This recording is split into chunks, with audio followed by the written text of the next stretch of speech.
Wrapper থেকে রাজনীতিবিদ, সেখান থেকে এবার প্রধানমন্ত্রী প্রার্থী। সামাজিক মাধ্যম নিষিদ্ধের সিদ্ধান্ত শুধু সরকার পতনই করেনি, বরং আলোচনার কেন্দ্রবিন্দুতে এনেছে মেয়র বালেন্দ্র শাহকে।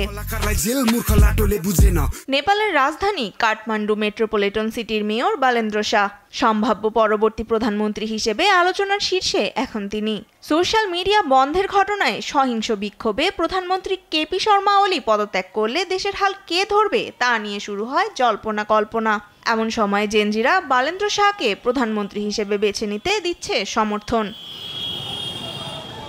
রাজনীতিতে প্রবেশের আগে সামাজিক মাধ্যমের আন্ডারগ্রাউন্ড হিপ হপ জগতে পরিচিত ছিলেন তিনি। তার গানের মাধ্যমে তুলে ধরতেন দুর্নীতি ও সামাজিক বৈষম্য সহ নানা অসঙ্গতি। 2022 সালে পা রাখেন রাজনীতিতে, সে বছরই পান সফলতা, নির্বাচিত হন কাঠমান্ডু মেয়র হিসেবে। এরপর থেকেই সামাজিক রাজনৈতিক নানা অসঙ্গতি নিয়ে জনগণের সঙ্গে মতবিনিময়ের মধ্য দিয়ে পান ব্যাপক জনপ্রিয়তা।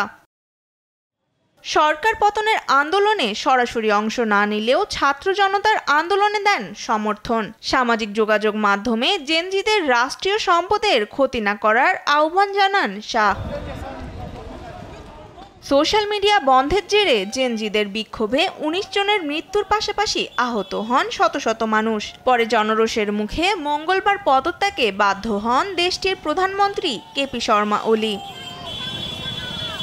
তনিমা ইসলাম, নিউজ ডেস্ক, দেশ টিভি।